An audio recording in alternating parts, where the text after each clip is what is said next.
Antes de chegar aqui, nós estávamos vindo para cá e a Luísa, nossa filha mais velha, disse: pai, eu acho que a igreja vai estar vazia hoje, né? E nós perguntamos por quê, filha? Ela disse: com esse tempinho, chuvinha, friozinho, eu acho que o povo não vai para a igreja, né? E eu fiquei pensando a respeito disso, quão séria é a nossa decisão ou a nossa conduta a ponto de uma criança de 9 anos atrelar a nossa fidelidade a um clima. Não é sério isso? Eu sei que foi uma pergunta inocente a dela, ou até mesmo uma afirmação em cima do entendimento dela, mas dentro de mim veio uma indignação. Eu disse: eu não quero me conformar com isso. E eu não quero que ela cresça se conformando com isso. Que igrejas são vazias quando o clima mudou. E que bom que, eu sei, pessoas ficaram em casa talvez pelos mais diversos motivos e razões. A grande questão é que eu e você precisamos ser maduros e tão íntegros, sérios, com aquilo que nós nos comprometemos a viver em Deus, a ponto de nada nos tirar desse foco, desse lugar. Amém. Aleluia. Aleluia. Nós estamos num novo tempo da nossa igreja, querido. Onde nós, justamente por conta daquilo que Deus deseja fazer em nosso meio, nós precisamos estar amadurecidos. Nós precisamos estar prontos a ser usados por Deus mesmo. E que Deus possa nos encontrar nesse lugar de fidelidade, de intensidade. Amém? Nós estamos crescendo, as pessoas estão se achegando a esse lugar, e se Deus tem te trazido a esse lugar, é com o objetivo de que você cresça mesmo. Que você avance nele. A Bíblia fala a respeito de um herdeiro enquanto é menor. Ele diz: ainda que o herdeiro tenha muitos bens e muitas posses, enquanto é menor, ele não pode acessar a nada do que ele tem. É preciso que alguém decida por ele. Ele está falando justamente da minha e da sua vida. Ele diz: enquanto nós formos crianças, a gente não vai conseguir degustar daquilo que o reino tem para as nossas vidas. Mas quanto mais eu amadureço nele, mais eu estou apto e pronto a desfrutar do que Deus tem para a minha vida. Então você está sendo convidado, chamado, inserido a um lugar de crescimento, para que crescido, você possa permanecer com o coração de criança. E o Evangelho é maravilhoso, porque ele diz: ei, eu quero você amadurecido, eu quero você crescido, eu quero você maduro. Mas você precisa conservar em você ainda o coração de criança. Porque se não for assim, você não acessa as coisas do meu reino. Eu acho encantadora a maneira como o Evangelho nos leva para esse lugar, onde o sistema nos conduz para um lugar e o reino vem e diz: ei, o Evangelho é justamente a contramão daquilo. Amém? E a Bíblia diz que quanto mais maduro você está, mais humilde você deve ser. Quanto mais maduro você é, mais dependente dele você é. Uau, que coisa poderosa. Amém. Amém. Glória a Deus, glória a Deus. Vocês estão prontos? Deus vai encontrar em você hoje um coração aberto a receber daquilo que Ele deseja falar com você? Eu confesso que eu estou me agarrando à instrução dele mesmo. Amém? Glória a Deus. Pode pôr o tema na tela.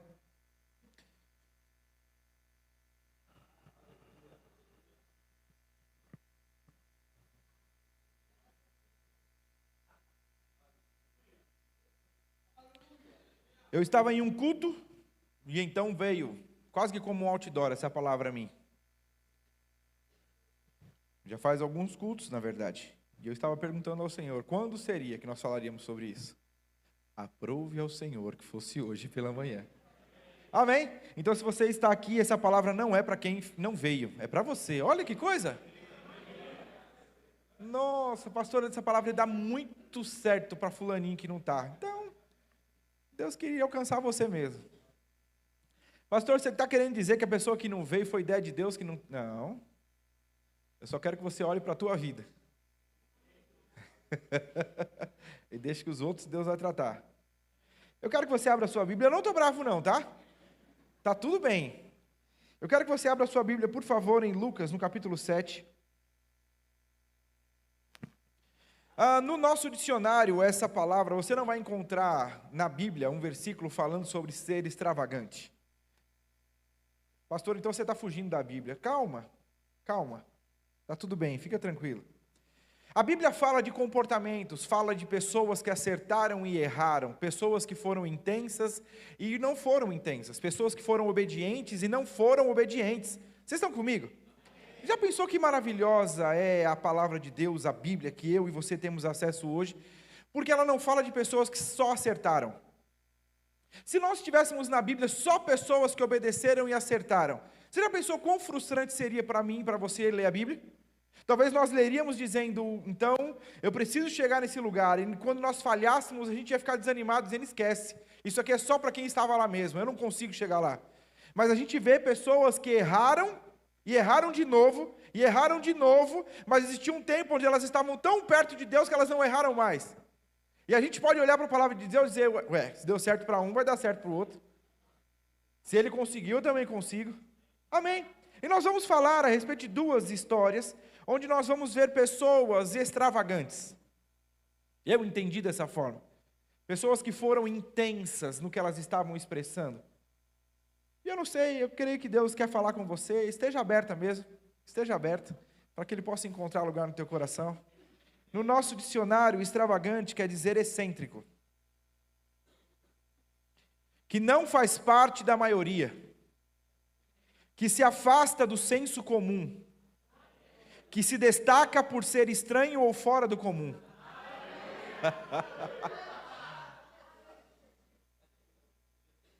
Amém. Eu me lembro de uma vez ouvir um homem dizer, qual é a reputação que um morto depois de morto ainda quer ter? Eu sei que a gente é tendencioso a dar todas as honrarias depois que a pessoa morre, ou lembrar de quem ela foi, do que ela fez. A grande questão é que o morto não está ligando mais. Está comigo? Isso pode ser uma coisa que as pessoas vão perpetuar a memória, mas quem morreu não vai levantar para tirar satisfação e dizer, ei, não foi assim que aconteceu não. Não vai. A grande questão é que a Bíblia diz que eu e você morremos para esse mundo, morremos para o pecado, morremos para essa vida cotidiana, para esse sistema. Quão estranho eu quero parecer para esse mundo? Quão extravagante eu quero parecer para esse mundo? Você achou? Lucas capítulo 7, nós vamos ler a partir do verso número 37. Eu vou ler na versão Almeida, Revista Atualizada. Diz assim: E eis que uma mulher da cidade pecadora, sabendo que ele estava à mesa na casa de fariseu, levou um vaso de alabastro com unguento, e estando por detrás aos pés, chorando, regava-os com suas lágrimas, e os enxugava com seus próprios cabelos. E beijava-lhe os pés e os ungia com unguento. Ao ver isso, o fariseu que o convidara disse consigo mesmo: se este fora profeta, bem saberia quem e qual é a mulher que lhe tocou, porque é pecadora. Dirigiu-se Jesus ao fariseu e lhe disse: Simão, uma coisa tenho a dizer-te. Ele respondeu: dize-o, mestre. Certo credor tinha 2 devedores, um lhe devia 500 denários e outro 50. Não tendo nenhum dos dois com o que pagar, perdoou-lhe a ambos. Qual desses, portanto, o amará mais? Respondeu-lhe Simão: suponho que aquele a quem mais perdoou. Replicou-lhe Jesus: julgaste bem. E voltando-se para a mulher, disse a Simão: vês essa mulher? Entrei em tua casa e nem me deste água para os pés, e esta, porém, regou os meus pés com lágrimas e os enxugou com os cabelos. Não me deste ósculo, e ela, entretanto, desde que entrei, não cessa de me beijar os pés. Não me ungiste a cabeça com óleo, mas esta com bálsamo ungiu os meus pés. Por isso te digo, perdoado-lhe são os muitos pecados, porque ela muito me amou. Mas aquele a quem pouco se perdoa, pouco ama. Então disse a mulher: perdoados são os teus pecados. Os que estavam com ele à mesa começaram a dizer entre si: quem é esse que até perdoa pecados? Mas Jesus disse à mulher: a tua fé te salvou, vai-te em paz. Feche os teus olhos. Papai, nós te damos graças. Nós não estamos reunidos aqui senão com o único objetivo de te adorar e ouvir do Senhor instruções que continuam a salvar as nossas almas, a nos converter de maus caminhos, a nos colocar em linha com a tua vontade. Existe uma vontade perfeita a cada um de nós, e o seu desejo é nos aprimorar para que possamos desfrutar dela. Eu estou diante de homens e mulheres que te temem, que te amam e têm prazer em te obedecer, Pai. Obrigado pela tua unção despedaçando jugo, sofismas, mentiras, orgulho, altivez. Pai, que em nome de Jesus nós possamos ser instruídos pelo teu Espírito, convencidos pelo teu Espírito, alinhados pelo teu Espírito, pela tua palavra. Em nome de Jesus. Amém, amém e amém.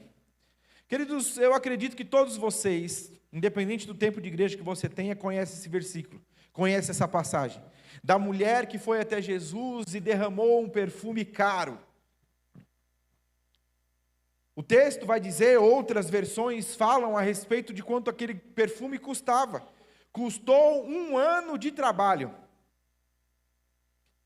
Então você pega aí o salário que você tem mês a mês, e eu acho maravilhoso o que a igreja proporciona, porque talvez nós temos pessoas que ganham um salário mínimo, meio salário mínimo, pessoas que ganham 10, 15, 20, 50, 100, pessoas que ganham 200, eu sei de pessoas que, talvez não na nossa igreja, mas pessoas que ganham milhões por mês, e se você vê o futebol, você vê.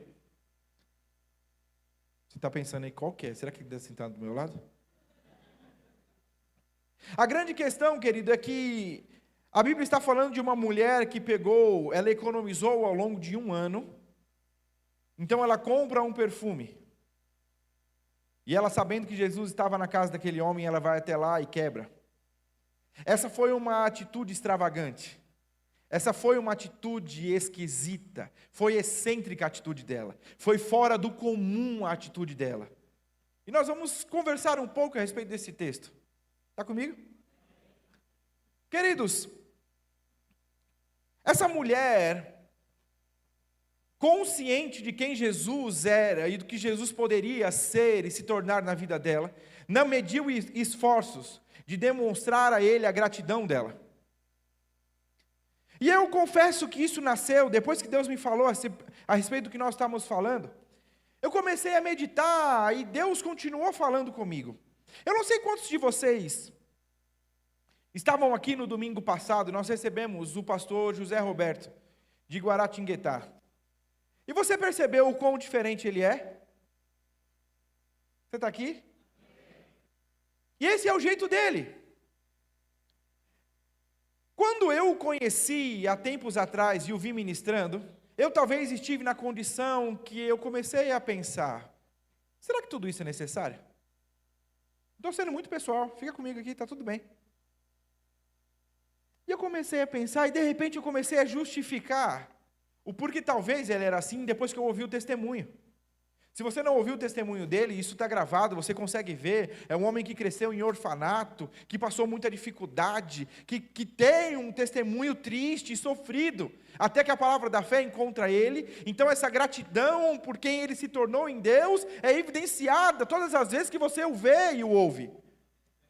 Amém. E aí eu comecei a pensar, e Deus me levou a esse texto que nós estamos conversando, porque Jesus tem uma conversa aqui, e ele dá um exemplo para aquele fariseu. Ele diz, um deve 50 e o outro 500, quem vai ter mais gratidão? E então o fariseu responde, aquele que mais foi perdoado. Ele diz, você disse bem. A grande questão, querido, é que eu também já pensei em outras ocasiões, que pessoas que têm um testemunho de vida antes de vir para o Evangelho, deveriam ter mais gratidão, ou deveriam expressar com mais extravagância a vida que eles têm em Deus agora. Calma, segura. A grande questão é que talvez você não tenha, nós temos na igreja, e a igreja de Cristo é isso. Talvez nós tenhamos pessoas que antes, pastor, antes de vir para Jesus, eu era ladrão, eu era prostituta, pastor, antes eu sequestrei, eu roubei, eu matei, pastor, não queira saber quem eu fui antes do Evangelho, mas graças a Deus em Cristo eu fui perdoado, eu fui encontrado. E aí talvez a gente olhe para essas pessoas que tiveram essa conduta e diz, uau, que bom que você foi salvo. Ao passo que eu, que cresci em um lar cristão, Meu pai e minha mãe me levando para a igreja, não tem um irmão, e a gente cresce nesse ambiente de cristão. Ai, só faltava Jesus para ele. Vocês estão comigo? E a gente está muito errado. Muito errado. Porque a gente olha para quem está vivendo esse estilo de vida e diz, ele precisa ser salvo por Jesus. E a gente olha para quem não tem um testemunho tão chocante aos nossos olhos e diz, para ele só falta Jesus. E a gente precisa entender uma coisa de uma vez por todas. Sem Jesus, todo morto é morto.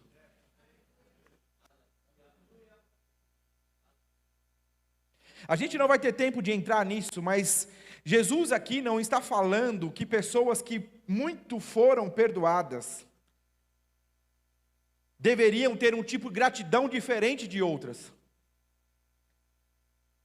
O que ele está dizendo, e a gente pode ver isso em outros versículos, é exatamente que aquele que sabe de onde foi tirado, tem uma consciência de gratidão.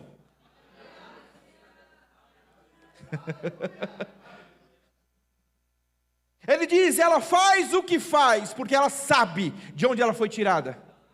Ao passo que você, Simão, fariseu, você se acha mais santo que ela, você se acha melhor do que ela, e por isso, queridos, olha a repreensão, olha esse texto, olha o que está acontecendo aqui. Jesus está na casa de um fariseu que o convidou para ir até lá. Está comigo? Fariseu era um homem que conhecia das Escrituras, ele tinha uma alta posição na sociedade. As pessoas olhavam para um fariseu e entendiam pela vestimenta, pela conduta, ali vai um homem santo, ali vai um homem conhecedor das Escrituras. Sabe aquele homem, eu não sei se você já teve um ídolo, pastor, pelo amor de Deus, negócio de ídolo na igreja. Não, se você já teve um fã, sabe assim, você já foi fã? Eu já falei outras vezes, eu na minha adolescência, eu pagava um pau para Sandy.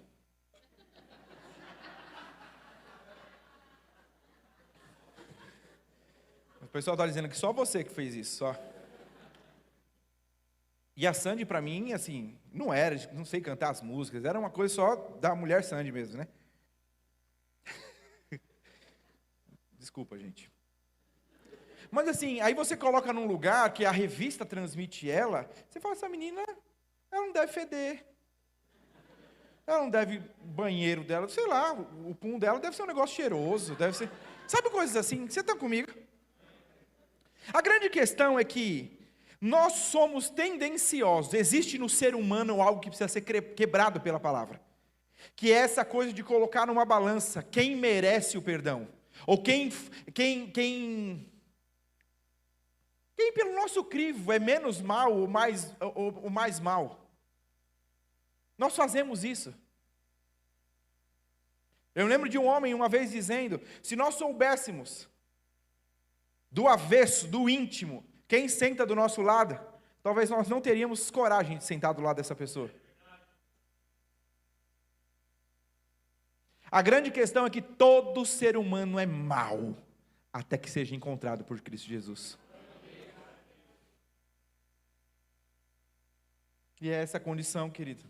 A grande questão é que você acha que porque você nunca roubou, nunca matou, nunca adulterou, que você nunca pecou, coisas que a sociedade olha e julga, você não ia para o mesmo inferno de quem fez tudo isso.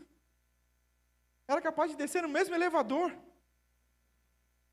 Sabe? Mas a gente quer, não, olha o que fulano fez, olha o que ele fez. Existem coisas que soam agressivas a nós.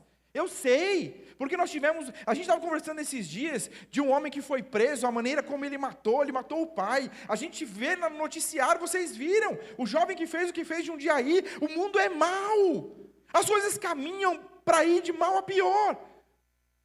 Talvez eu e você olhamos para aquilo e dizer, eu não faria isso de jeito nenhum, e que bom que você não faria. A grande questão é que não fazer aquilo não ia te levar para o inferno diferente daquele homem que fez. Você não pode se achar melhor do que aquele que não pratica, ou que pratica o que você não praticaria.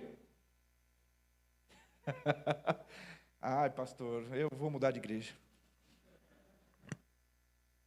Eu preciso ir para uma igreja onde todo mundo... Não, essa é a verdade. E Jesus está dizendo aqui, ele teve uma conversa com um homem que se julgava santo, que se julgava menos pecador que uma pecadora. Ele o convida Jesus para a casa dele, e enquanto Jesus está lá, querido, aquela mulher não foi convidada para estar ali. A gratidão dela, a intensidade dela, era tanta em encontrar com quem poderia resolver os problemas dela, que ela não mediu, ela não bateu na porta dizendo, por favor, eu posso entrar? Não, ela entrou. E quando piscaram, ela já estava em cima de Jesus, derramando do perfume. Talvez as pessoas que estavam ali não tinham percebido o que estava acontecendo até o cheiro subir. Que cheiro maravilhoso é esse? É o cheiro da extravagância de uma mulher que entendeu quanto ela precisava de Jesus. Então aquela mulher derrama o perfume e começa a secar com os cabelos, e ela beija os pés de Jesus. E então aquele homem que chamou Jesus para estar em sua casa, agora questiona se ele fosse mesmo profeta. Olha que coisa! Olha que coisa! Se ele fosse mesmo profeta, ele saberia quem está encostando nele. E então esse homem, Jesus vira para esse homem e diz, Simão, posso te dizer uma coisa? Sabe como ele responde? Diga, mestre. Querido, dando spoiler talvez do que a gente vai continuar caminhando e conversando. A grande tristeza é que quando dentro de uma história você não é o extravagante, você é o que está na outra ponta, julgando quem é. E essa é a tristeza do evangelho que vivemos hoje em dia. As pessoas correm e você está do seu lugar dizendo, para que correr? As pessoas gritam e você está do seu lugar, para que gritar? E talvez você pudesse ouvir Jesus e ele dizer, desde que você chegou aqui, tudo que você fez foi olhar para os filhos que estão sendo extravagantes e intensos. E você nem comigo conversou.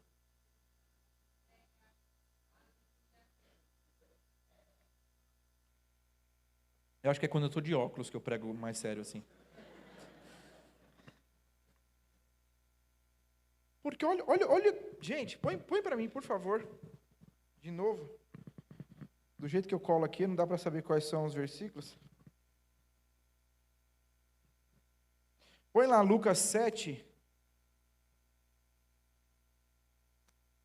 Coloca no 40, deixa eu ver. A gente vai passando até chegar. Lucas 7. Pronto, aí vai. Olha lá, viu o que eu falei? No versículo anterior ele pergunta, se ele fosse mesmo profeta, ele não... E aí ele diz, Simão, uma coisa tenho a dizer-te. Ele respondeu, diz, mestre. Passa. Passa. Passa. Passa. Aqui. Dá uma olhada nessa conversa. E eu tenho certeza que você não queria estar na pele de Simão, ouvindo isso de Jesus. Jesus diz a Simão, vês essa mulher? Era a cena real. Eles não estavam num quadro dizendo, está vendo aqui o exemplo? Era uma mulher nos pés de Jesus, derramando perfume, beijando, chorando, enxugando com o cabelo. E essa cena toda acontecendo. Enquanto a mulher estava lá, Jesus diz, ei Simão, você está vendo essa mulher? Eu entrei na tua casa e não me deste água para lavar os meus pés. Por que eu estou falando? Querido, preste atenção. Ele não estava pedindo algo que era estranho. Como todos eles usavam sandálias e caminhavam por um lugar onde não era asfaltado, esse asfalto maravilhoso que nós temos em nossa cidade, sem buraco algum, não era a realidade daquele lugar. Eram ruas de terra, então eles caminhavam muito na terra, e quando eles entravam na casa, era costume lavar os pés. Quem fazia isso é quem recebia. Eles não andavam com um galão de água. Já pensou? Galão de água é para lavar meus pés quando eu for entrar na casa de fulano. Então quando você entra na casa de alguém, aquele anfitrião lava os seus pés. Isso é um sinal de honra, de que você era um convidado querido naquele lugar. Olha o que ele diz para Simão. Entrei na tua casa, não me deste água para os pés. Esta, porém, regou os meus pés com lágrimas e os enxugou com seus cabelos. Próxima. Não me deste ósculo. Outra tradição. Quando você recebe alguém na sua casa, você dá um beijo na pessoa. Ósculo santo. Já ouviu falar sobre isso? Comum. Quando você recebe alguém querido na sua casa. Desde que entrei, não cessa de beijar os meus pés. Não me ungiste a cabeça com óleo, mas esta com um bálsamo. Ungiu os meus pés. Até aí. Querido, nós precisamos tomar cuidado. Porque nós podemos acordar pela manhã num dia frio, onde talvez você seria uma das estatísticas da Luísa, em não vir à igreja. Mas aí você se arruma e você vem à igreja. E porque você fez isso, você está se achando o crente.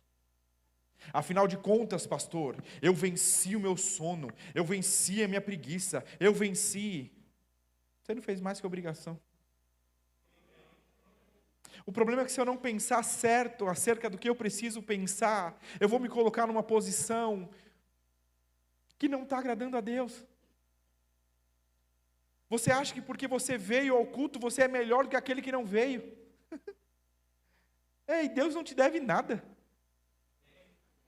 Nós somos devedores daquilo que Deus tem feito a nós.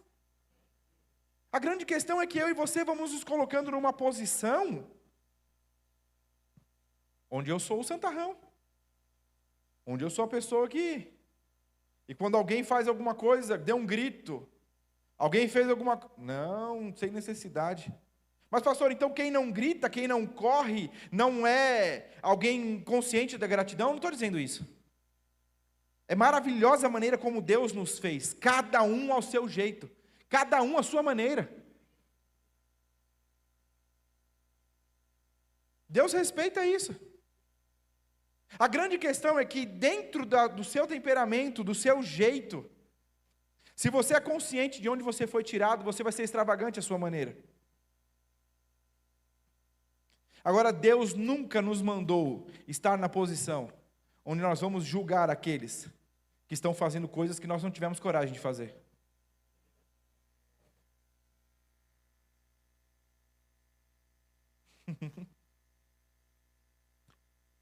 Extravagante. Ela não mediu o que iam pensar, ela não pensou o que vão falar de mim. Ela já não tinha uma boa reputação e ela foi para cima de quem poderia aceitá-la, perdoá-la, devolver a ela a dignidade que a sociedade roubou, que ela mesma, pelas escolhas erradas, perdeu ao longo da caminhada dela. A grande questão é que a conversa de Jesus com Simão aqui é exatamente essa. Simão, ela por ter consciência do pecado dela, muito me amou. Em outras palavras, ele está dizendo, Simão, você acha que não é tão pecador como ela. E por isso você fez e me tratou como me tratou. Por isso você me recebe na sua casa como você me recebeu.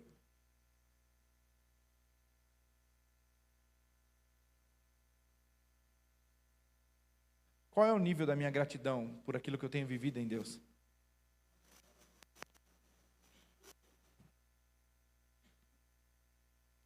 Lucas 18, do 9 ao 14, diz assim: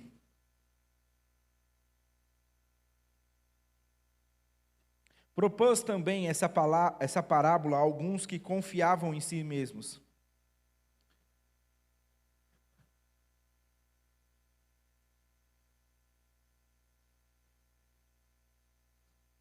Propôs também essa parábola a alguns que confiavam em si mesmos, por se considerarem justos e desprezavam os outros.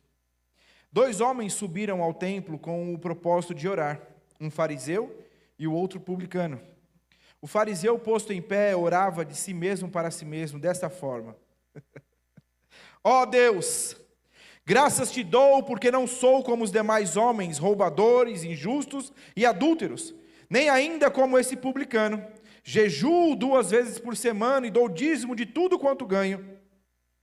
O publicano, estando em pé longe, não ousava nem ainda levantar os olhos ao céu, mas batia no peito, dizendo: ó Deus, se propício a mim, pecador, digo-vos que este desceu, se propício a mim, pecador, é o publicano falando, digo-vos que este desceu justificado para a sua casa, e não aquele, porque todo aquele que exalta será humilhado, mas o que se humilha será exaltado. Pastor, então eu devo pensar que eu sou um pecador ainda? Pastor, eu devo pensar que eu sou um vermezinho? Porque eu pensava assim, quando eu vim para o Verbo da Vida, vocês me ensinaram que eu não devo mais pensar assim. Vocês me ensinaram que agora eu sou filho de Deus, e eu preciso me portar como filho de Deus, e eu agora sou mais que vencedor, eu agora posso, eu aconteço, e eu sou Isás, que agora... Sim, acho que você entendeu. A grande questão é que estar na posição de filho não pode te tornar um arrogante espiritual.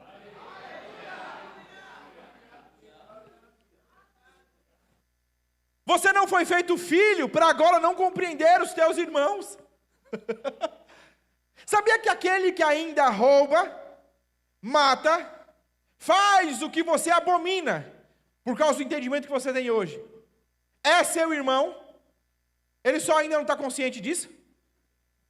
Ele ainda só não aceitou a mesma paternidade que você aceitou antes?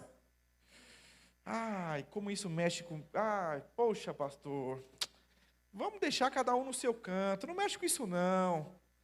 A gente está aqui, ó, todo mundo passou perfume. Adorar ao lado dessas pessoas adoráveis, numa igreja com ar-condicionado. Você percebeu que ficou quentinho? O ar está ligado. Pastor, não vamos mexer com isso não, deixa isso para lá. Eu não posso deixar para lá se a Bíblia não deixa.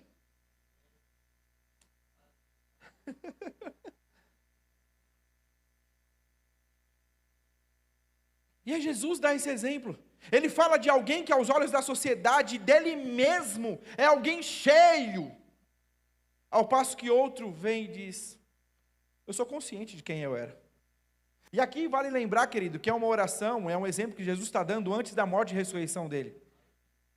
Então, depois que Jesus morre e ressuscita, a oração não deveria ser essa. Porque em Jesus você foi feito uma nova criatura.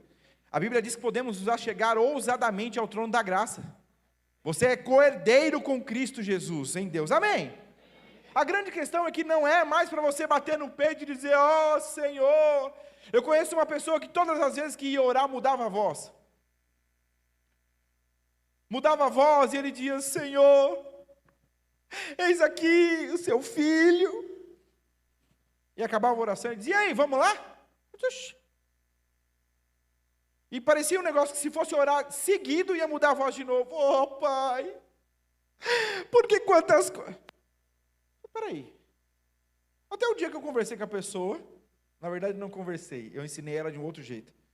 Eu fui conversar com ela e quando eu ia conversar com ela, eu falava com ela como ela orava. Então a pessoa disse para mim: por que você está falando assim comigo? Eu falei: não, porque agora eu quero falar assim com você. Eu quero que você entenda como é importante que a gente vá ao banco. A pessoa disse: eu não estou entendendo, por que você está falando assim? Eu falei: porque não é estranho quando eu falo com você assim, desse jeito, e com outra pessoa eu falo de outro jeito? Sim. Pois é o jeito que você está fazendo com Deus.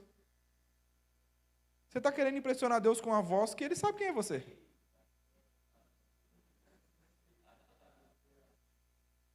A gente está querendo ter uma coisa para Deus, com Deus que está dentro e sabe quem é você.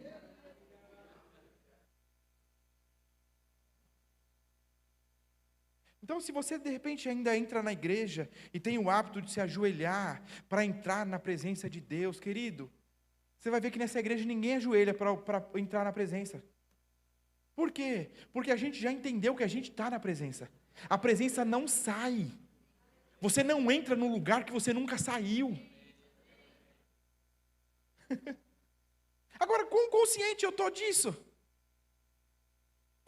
Queridos, a minha e a sua vida precisa ser uma constante intensidade, uma vida extravagante naquilo que nós estamos oferecendo. é que a gente trabalha muito com o visual. Digamos que você está diante de um ladrão. Chega alguém para você e aponta uma arma para você. Eu vou te matar. Eu vou te matar. E de repente vem alguém e te livra daquilo. O que essa pessoa vai dizer? Eu ia morrer e essa pessoa me salvou. Você acha que quando ela for contar essa história, ela vai contar só dizendo, eu quase morri? Como que ela vai contar essa história? Eu ia morrer, mas chegou uma pessoa lá, que se a pessoa não chega na hora, eu tinha morrido. Essa pessoa me salvou. Você está comigo? Querido, se eu e você não tivermos consciência de qual era o nosso destino, a gente vai contar uma história omitindo partes. E a gente vai viver a nossa vida como se o inferno não fosse uma realidade para nós. E a nossa falta de extravagância, a nossa falta de intimidade ou de intensidade em Deus, se dá justamente pela falta de consciência de qual era o nosso fim. Deus é tão interessado nisso, que Ele diz para nós termos a ceia. Eles tragam a memória. Como que eu trago a memória alguém que me salvou, se eu não tenho a consciência de que eu era um perdido? A gente está há tanto tempo salvo, que a gente esqueceu qual era o nosso destino. E aí, muito tempo brincando nesse lugar de salvação, nesse lugar onde tudo é lindo, eu me esqueço qual era o meu lugar. A grande questão é que se eu esqueço de onde era o meu lugar, eu me torno um ingrato no que eu vivo hoje. Só é grato pela dívida perdoada quem lembra que tinha uma dívida.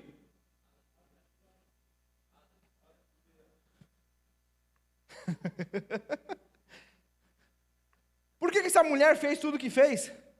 Pastor, você acha então que todo culto, essa mulher teria que quebrar um vaso de alabastro? Todo culto essa mulher teria que... Não. Mas eu duvido que por onde ela passou, essa mulher não contou a história da vida dela. Jesus deixou isso tão claro. Querido, você não vai ver a ressurreição de Lázaro em todos os evangelhos. Mas você vai ver essa mulher em todos os evangelhos. E Jesus disse, por onde esse evangelho for pregado, a tua extravagância vai ser lembrada.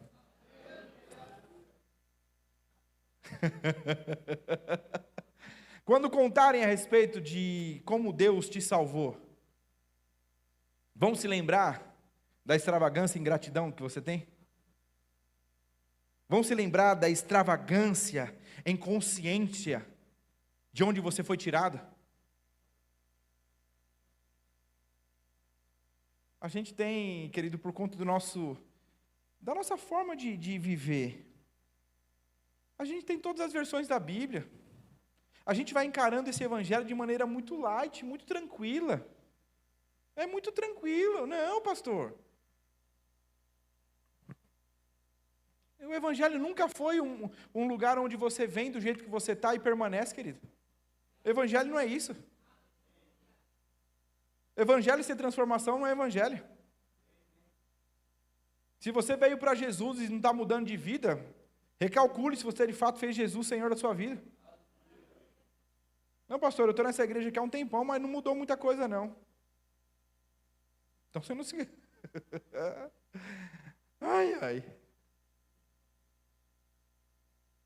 Existe uma outra história. Mas eu quero que você pense sobre o que nós estamos falando. Justamente porque, como foi dito aqui, quando você não está nesse lugar de extravagância, você ocupa a cadeira de alguém que está julgando. E não é sobre quem muito foi perdoado ou quem pouco foi perdoado. Não está falando de pecadinho e pecadão. Está falando da consciência daquele que pecava. Quão consciente do pecado você está. Quão consciente da vida pecadora que você vivia, você está. Quão consciente. Volto a dizer, não existe. O que vai existir que diferencia um do outro é a consequência daquilo que nós vamos ter aqui. Mas pecado é pecado. E o pecado, a separação de Deus ia te levar para o inferno. Até que Cristo Jesus entrasse na sua vida e mudasse isso, esse era o seu fim. Querendo você ou não. Se você nos visita pela primeira vez, eu preciso dizer isso a você. Nós só temos 2 senhores reais, né? A Bíblia fala até que você pode disputar o senhorio dele com o dinheiro. Mas eu posso dizer que você tem apenas 2 donos. Ou você é de Jesus, ou você é do diabo. A Bíblia só fala de 2 tipos de pessoas: os vivos e os mortos. Todos nós estávamos mortos em nossos delitos e pecados. Então, em Cristo Jesus, quando entregamos a nossa vida a Ele, fomos vivificados. O Espírito de Deus se une ao nosso espírito. E então nós nos tornamos vivos, espiritualmente falando. Amém? Então, se você ainda não fez de Jesus o Senhor e Salvador da sua vida, você é um morto espiritual. Você precisa saber disso. Você vai ter a oportunidade de ter a sua vida transformada.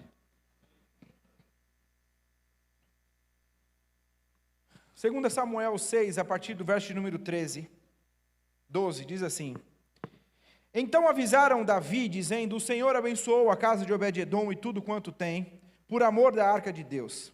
Foi, pois, Davi, e com alegria fez subir a arca de Deus da casa de Obed-edom, a cidade de Davi. Sucedeu que quando os levavam à arca do Senhor, tinham dado 6 passos, sacrificava a ele bois e carneiros cevados. Davi dançava com todas as suas forças diante do Senhor, e estava cingindo de uma estola sacerdotal de linho. Assim, Davi com todo Israel fez subir a arca do Senhor com júbilo e ao som de trombetas. Ao entrar a arca do Senhor na cidade de Davi, Mical, filha de Saul, estava olhando pela janela, e vendo ao rei que ia saltando e dançando diante do Senhor, o desprezou no seu coração. Introduziram a arca do Senhor e puseram no lugar na tenda que lhe armara Davi. E este trouxe holocaustos e ofertas pacíficas perante o Senhor. Tendo Davi trazido holocaustos e ofertas pacíficas, abençoou o povo em nome do Senhor dos exércitos. E repartiu todo o povo e a toda a multidão de Israel, tanto homens como mulheres, a cada um bolo de pão, um bom pedaço de carne e pastas. Então se retirou todo o povo, cada um para a sua casa. Voltando Davi para abençoar a sua casa, Mical, filha de Saul, saiu a encontrar-se com ele e lhe disse: Que bela figura fez o rei de Israel, descobrindo-se hoje aos olhos das servas e seus servos como bem pejo, se descobre um vadio qualquer.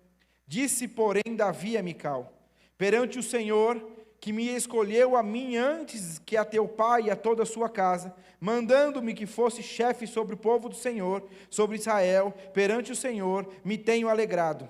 Ainda mais desprezível me farei, e me humilharei aos meus olhos, quanto às servas, de quem falaste, delas serei honrado. Mical, filha de Saul, não teve filhos, até o dia de sua morte.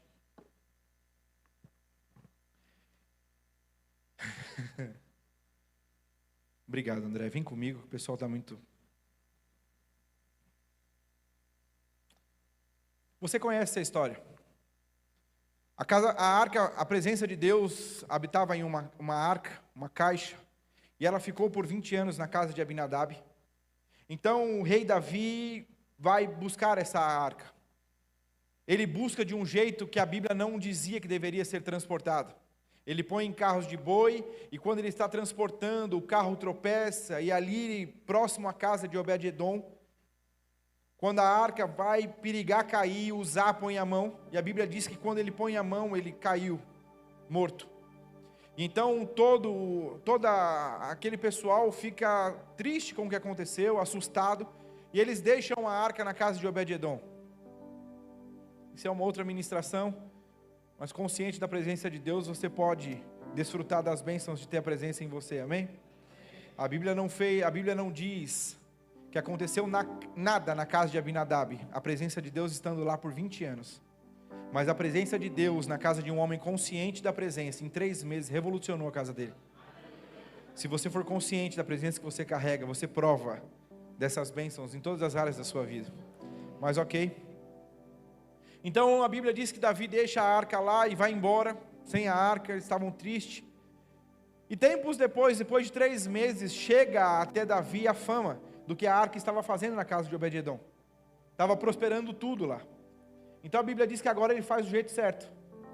Agora ele faz do jeito certo, ele não faz do jeito errado. E ele vai e a cada 6 passos ele sacrifica um animal e oferece ao Senhor. Só que a Bíblia diz, querido, que ele dançava com todas as suas forças. E ele não fez isso quando a câmera chegou perto.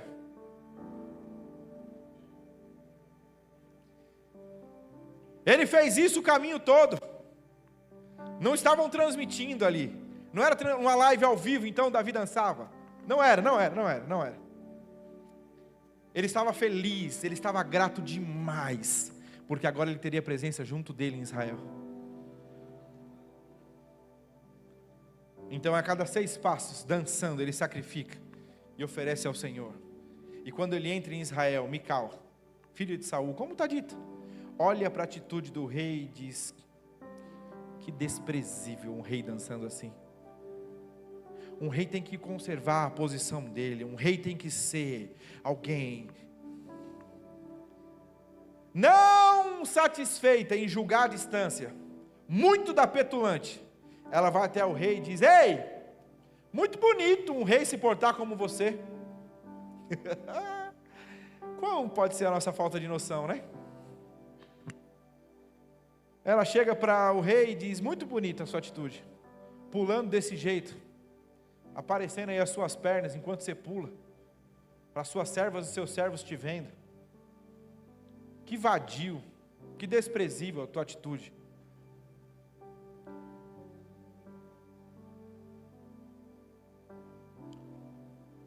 Nos ensina tanta coisa. Se Davi tivesse dançado na carne, se Davi tivesse dançado para impressionar, a resposta dele para essa mulher seria diferente. Está comigo? Se ele tivesse dançado para fazer uma cena, quando aquela mulher diz o que diz para ele, ele ia dar um jeito de castigar ela. Ele era o rei. Mas como aquilo que ele fez foi genuíno, foi real, quando a mulher indaga ele e diz: ei, você não entendeu nada, diante do meu Deus, eu vou ser cada vez mais desprezível, ou vou me humilhar cada vez mais na presença dele, a ponto dos meus servos e minhas servas olharem para mim.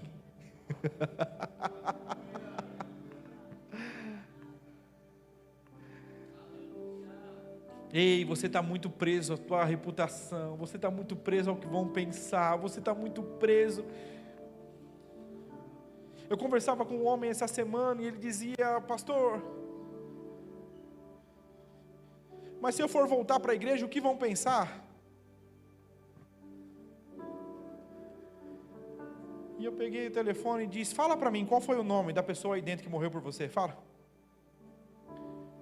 para mim aí dentro, qual é a família que olhando para você vai cobrar de você porque você... Fala. Ele disse: não. Eu falei: pois bem, você não deve nada para ninguém aí dentro. Quem morreu por você, morreu consciente que você ia dar uma ramelada, mas está de braços abertos te esperando voltar.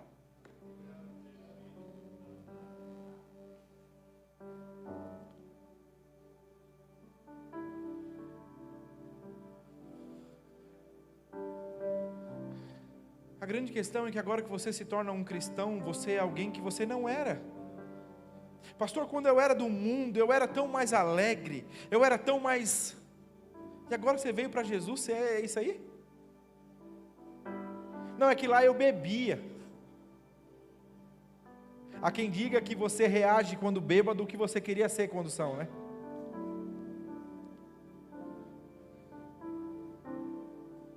Queridos, você está inserido em um reino de alegria.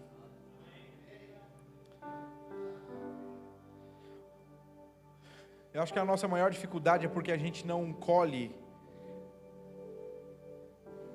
E é interessante pensar sobre isso, porque eu tenho certeza que nós gostaríamos, adoraríamos que a colheita financeira fosse rápida. Já pensou? Eu me lembro de uma vez conversando com uma pessoa, disse: pastor, eu estava na igreja, acabou o culto, e que o senhor falou aí, eu fui lá e dei os 20 reais que eu tinha, porque eu preciso de 100, então eu já calculei, dando 20 vai ter a multiplicação, eu estou mais perto.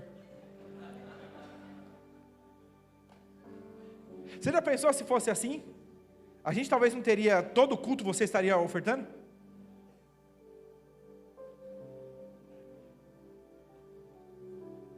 Mas aí se eu digo para você, a partir de agora, toda a colheita vai ser instantânea, financeira. Mas eu digo a você também, tudo aquilo que você plantar fora, também vai ser imediato. A Bíblia diz que Mical julgou a atitude do rei Davi e se tornou estéril. Na Nova Aliança a gente não tem mais isso.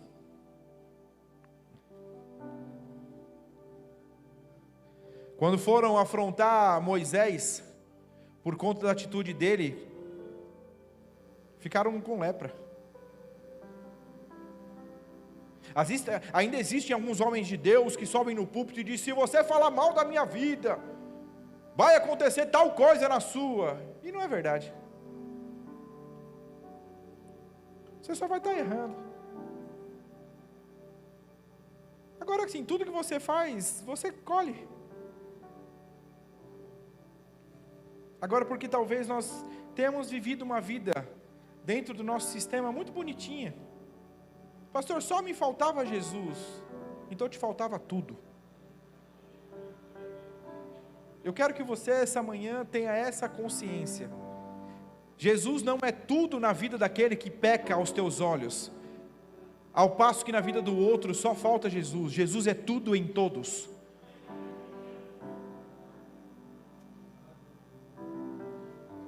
Agora eu quero de verdade, assim como foi comigo, eu quero que você analise a tua vida. Esse é um culto onde eu quero pôr um espelho na tua frente, eu quero que você olhe para você e se pergunte: será que a minha falta de extravagância não é também a minha falta de gratidão pelo nível do que eu fui perdoado?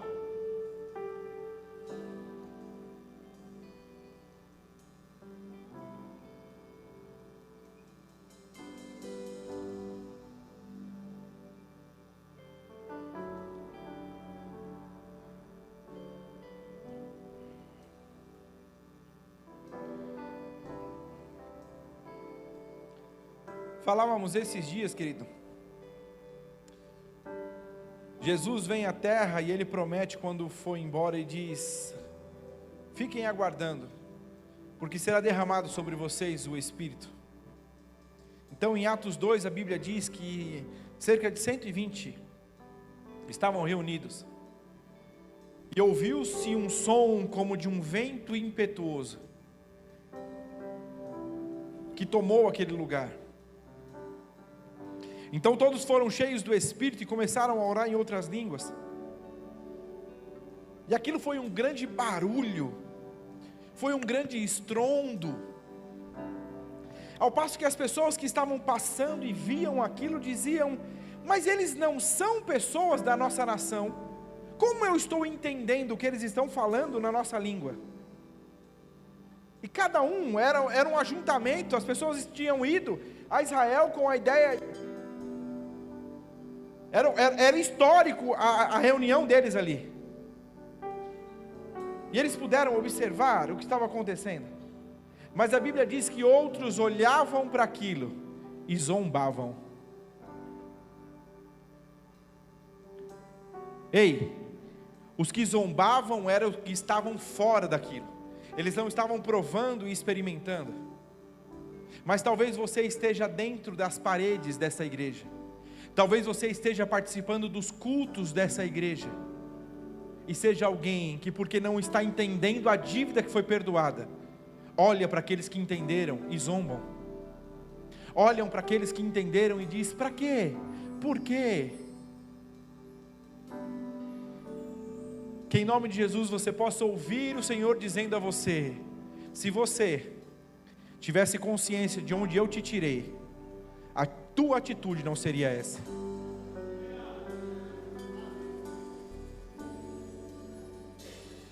Se você tivesse consciência de onde foi que eu te tirei, você se portaria de outra forma?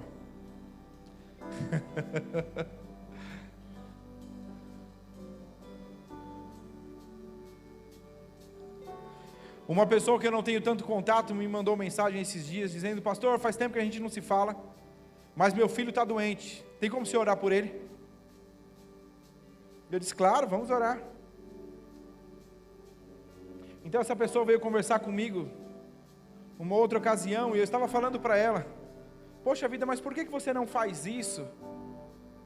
E ele disse: pastor, porque eu tenho vergonha. Então eu disse: interessante, fazia tempo que você não falava comigo, não é? Ele disse: é. Você não se sentiu envergonhado de me chamar e pedir oração pelo teu filho? Ele disse: não, meu filho precisava e eu sei que o Senhor podia me ajudar. Eu disse: pois bem, pega essa mesma vergonha que você não teve quando alguém precisava e se conscientize que você precisa dele. Você está aqui? Ei, toda vergonha que você tem é porque você não tem consciência de quem foi que fez por você. Essa pessoa que está do teu lado, de verdade, se eu pegasse uma faca e dizia: ei, deixa eu cortar um dedinho seu, por amor a essa pessoa, ela dizia: pastor, vai cortar nada aqui não. Não, ela que dá os pulos dela. Mas quem morreu por você foi chicoteado, cuspido, perfurado, pregado na cruz, para te livrar de um caminho, de um lugar que você não poderia. Você não poderia pagar a dívida que ele pagou. Feche os seus olhos.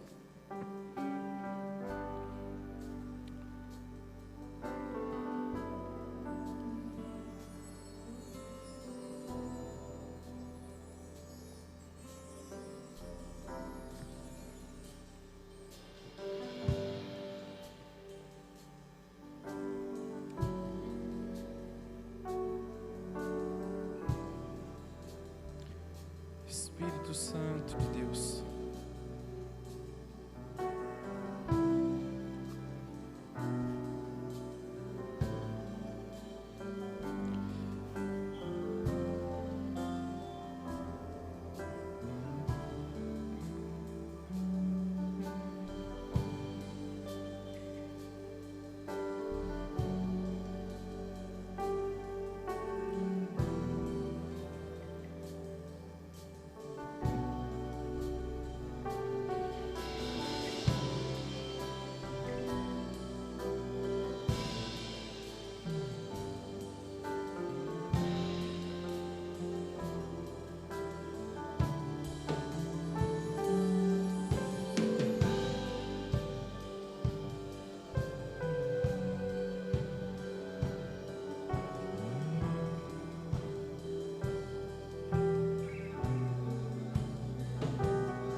bem que eu poderia confiar também na carne.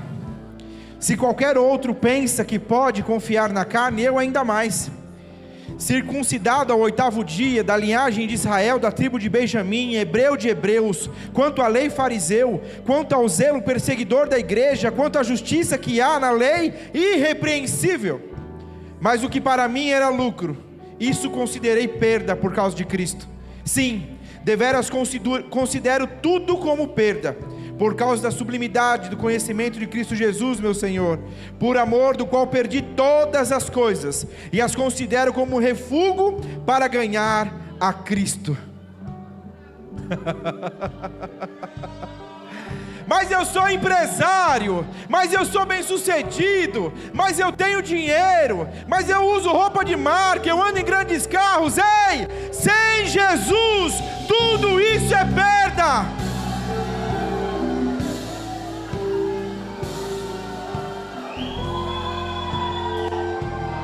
Eu fiz MBA, eu tenho tantas faculdades, eu tenho pós, eu tenho pastor. Esse negócio de identidade é para quem não fala o português direito. Esse negócio de ser mais intenso e extravagante é para quem não tem uma reputação por trás. Ei!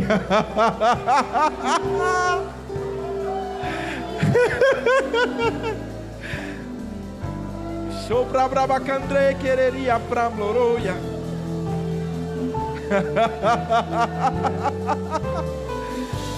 Oh!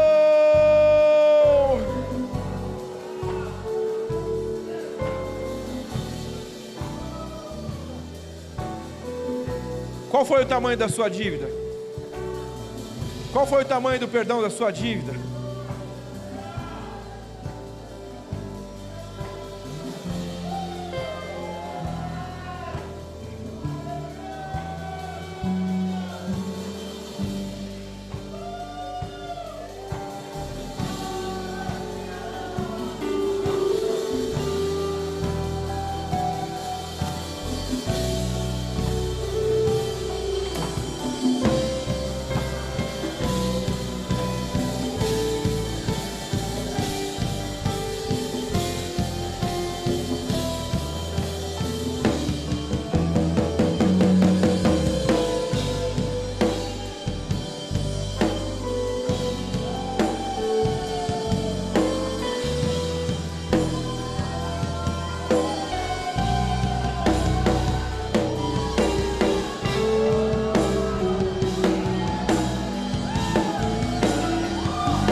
Eu te dou graças pelo teu perdão a nós, Pai. Eu te dou graças pelo teu perdão a nós. Fomos perdoados.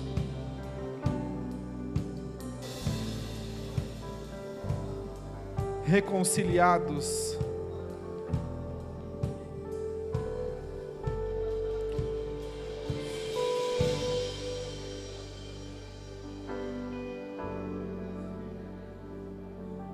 Obrigado, Pai.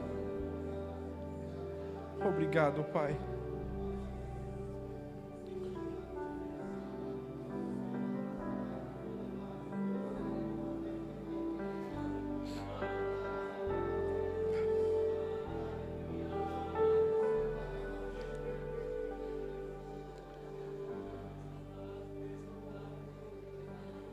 Você pode agradecer. Você pode abrir a sua boca e agradecer pelo perdão que te alcançou.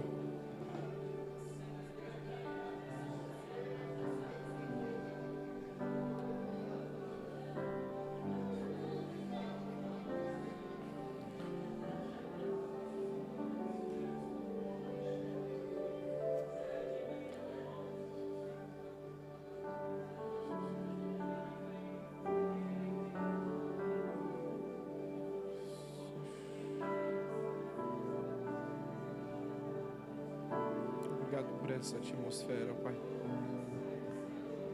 Essa atmosfera onde é o Teu Espírito que nos convence. O Teu Espírito nos ensina. Não queremos ser ingratos, não queremos ser indiferentes. Aquilo que o Senhor fez, não queremos nos acostumar com a posição que o Senhor nos colocou.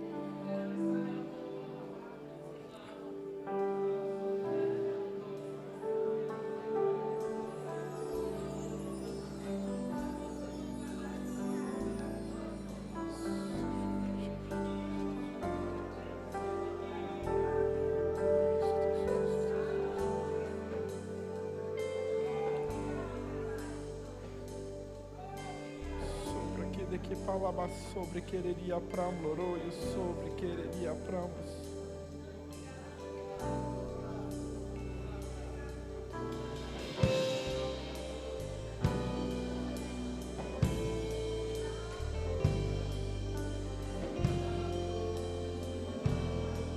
Que toda altivez, todo orgulho, toda soberba caia por terra.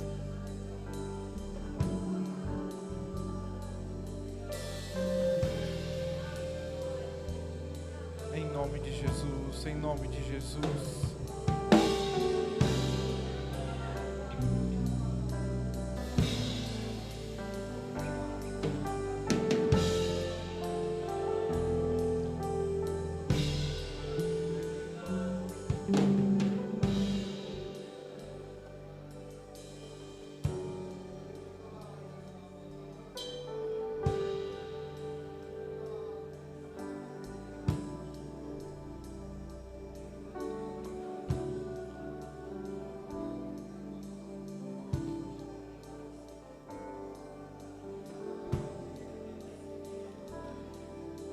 Talvez você está aqui essa manhã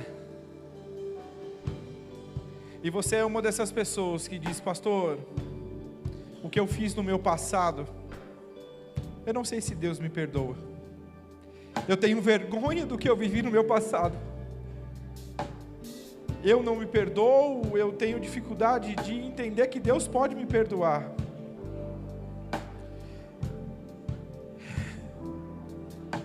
Eu preciso ser a boca de Deus para você essa manhã. Deus diz: sim, eu te perdoo. Sim, você precisa receber do meu perdão. Você precisa se perdoar. Eu não quero saber o que é que você tem essa dificuldade, mas se você é essa pessoa, vem aqui na frente. Eu quero orar com você. Se você é essa pessoa, nós não vamos querer saber o que aconteceu. Não. Eu só quero que você entenda a unção disponível aqui hoje. Você não vai conseguir viver essa alegria se você não entender que Ele te perdoou.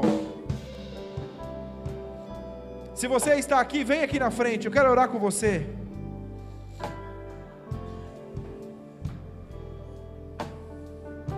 Vamos, existe unção aqui. Você não vai sair da mesma forma que você entrou. Vamos!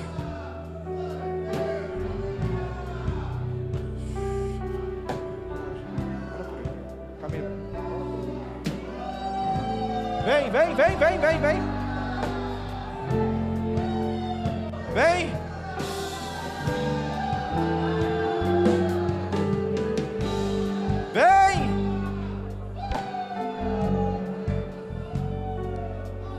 Vocês dois, vem cá, ora por eles dois. Ora por eles dois. Karen, ora por ela. Perdoados. Chopra bacandre quereria prambro. Vamos, continue adorando ao Senhor.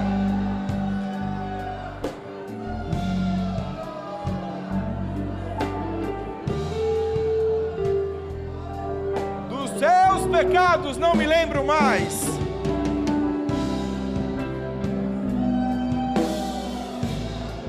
Choprabacandrequeleria.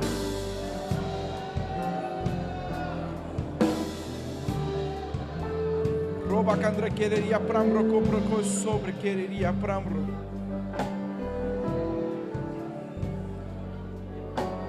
Shopra bacandro coloia bramba sou.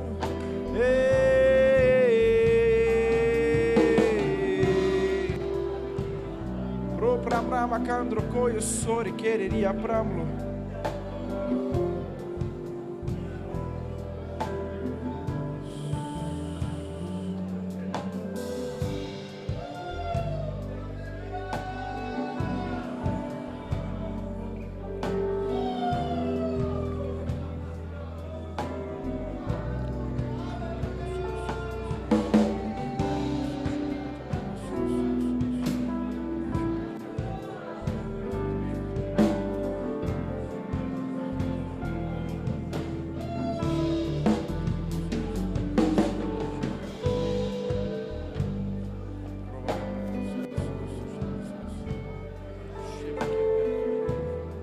Envolvidos pelo amor.